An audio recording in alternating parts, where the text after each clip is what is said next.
E aí pessoal, estou aqui gravando mais esse vídeo, dando continuidade aos vídeos que já venho gravando, e no vídeo de hoje eu decidi falar sobre a coluna vertebral. Eu já tinha falado um pouquinho dela no vídeo de esqueleto axial e apendicular. Se você não assistiu, já postei 2 vídeos falando desses temas. Postei um falando dos ossos do crânio e do esqueleto axial e apendicular. E hoje eu vou falar especificamente da coluna e algumas curiosidades e características da coluna que a gente pode observar. Então, vamos lá. A coluna, como eu falei lá naquele outro vídeo, ela faz parte do esqueleto axial. O esqueleto axial é o esqueleto responsável por proteger os órgãos vitais do nosso corpo. E no caso da coluna, ela vai proteger a medula espinhal lá do sistema nervoso, que é responsável por conduzir os estímulos motores e sensitivos do nosso corpo, né? Então, a coluna é constituída por vértebras. As vértebras são esses ossinhos aqui. Vários desses ossinhos vão se unir e formar a coluna. Quando esses ossinhos se unem, nesses ossinhos tem esse buraquinho aqui que é chamado de forame vertebral. O forame vertebral é por onde a medula espinhal passa. Várias dessas vértebras unidas vão formar o canal vertebral e vai proteger a medula espinhal dessa pessoa e dar sustentação e ajudar nessa questão da proteção. A coluna ela pode ser dividida em cervical, que está representada aqui como C1, a C7, e as vértebras cervicais elas são contadas aqui de C1 a C7, tem 7 vértebras cervicais de C1 a C7. A parte torácica a gente tem T1 a T12, você pode observar aqui. Todas essas vértebras aqui fazem parte da parte torácica. A gente tem L1 a L5, que são a parte lombar, que é todas essas vértebras aqui. Aí a gente tem o sacro, que é esse osso aqui, que são 5 vértebras fundidas, que vai de S1 a S5. E o que são essas vértebras fundidas? As vértebras fundidas, elas não têm discos intervertebral, que são discos de cartilagem que vão ajudar na questão da mobilidade e absorção de impactos na coluna dessa pessoa. Então você pode observar que essas vértebras são unidas umas às outras, vamos dizer assim, coladas informalmente. E a gente tem também o cóccix. O cóccix é essa estrutura menor aqui, que são vértebras também, mas só que menores e fundidas também. No disco vertebral a gente tem estruturas como o processo espinhoso, que é essa pontinha aqui, em 4. Nas primeiras vértebras cervicais, a gente tem nomes diferentes para essas vértebras. Elas são conhecidas como vértebras atípicas, e a primeira vértebra é chamada de atlas e a segunda é de axis. A atlas ela vai se articular com o osso occipital, nas faces articulares do osso occipital, lá no crânio, e axis vai se articular com atlas. Uma característica de atlas é não ter o processo espinhoso. E uma característica de axis, ela tem um dente. Um dente de axis é uma proeminência óssea que vai se articular e ajudar aí na questão biomecânica com atlas. Na vértebra a gente tem o processo transverso também, que são essas pontinhas aqui, você tem desse lado e desse. E você tem o corpo vertebral,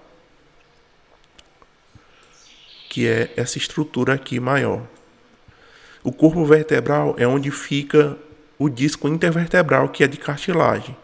Essa cartilagem vai ajudar, como eu já falei, da mobilidade e absorção de impactos na coluna, impactos gravitacionais, vamos dizer assim, de peso e tudo mais. O que acontece aqui, nesse anel intervertebral é onde acontece o problema chamado da hérnia de disco. Quando esse núcleo pulposo aqui, que é essa região do meio, esse disco sofreu sobrecarga e o anel fibroso não consegue manter esse núcleo dentro.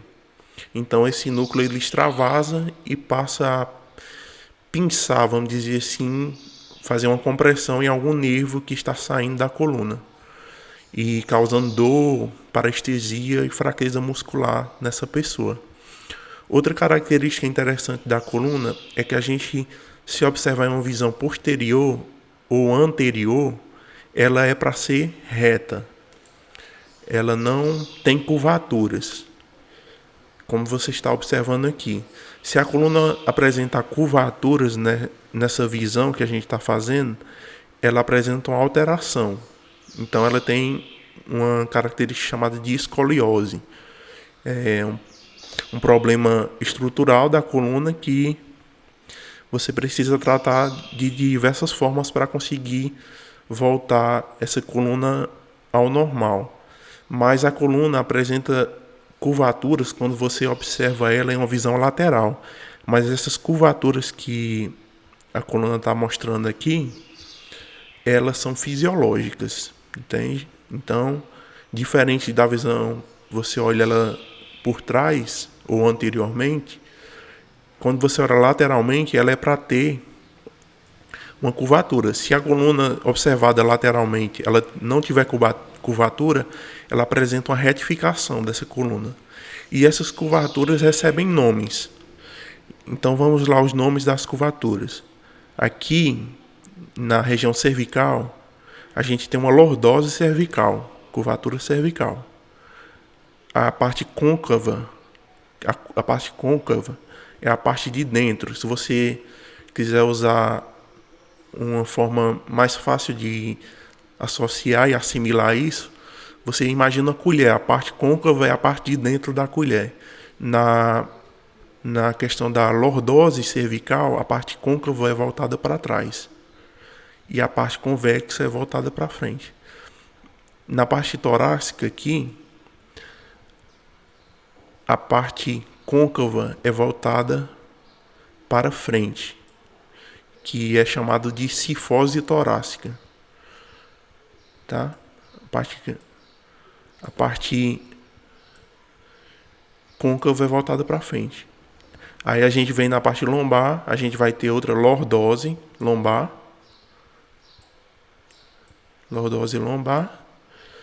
e no sacro a gente vai ter uma cifose sacral, tá? Essas são as curvaturas. Você não chega a dizer, eu estou com uma cifose torácica. Você tem uma cifose torácica, mas não caracteriza uma alteração. Caracterizaria uma alteração se você apresentar se você acrescentar o hiper na questão, por exemplo, uma hipercifose torácica. Aí você apresenta uma alteração, um aumento do ângulo da parte torácica da coluna. Então é isso, pessoal. Esse foi o meu vídeo. Eu espero que você tenha entendido. Eu espero ter sido claro nas minhas explicações. Se você está gostando, não esqueça de assistir meus outros vídeos. Me seguir nessa conta que eu estou postando esses conteúdos. Esses conteúdos servem para que eu possa revisar, estar estudando e revisando. E quem sabe ajudar alguém que esteja precisando nesse momento dessas informações. Me desculpa aí se você escutou algum barulhinho de passarinho cantando e tudo, é porque eu estou no local da casa aqui que não é fechado e futuramente eu vou estar gravando num quarto e vai estar fechado, então não vai ter essas interferências. Mas é isso. Se você gostou, não esquece aí de comentar, deixar sua dúvida, perguntar e pode entrar em contato comigo que eu vou estar respondendo. Viu? Muito obrigado mais uma vez e até mais.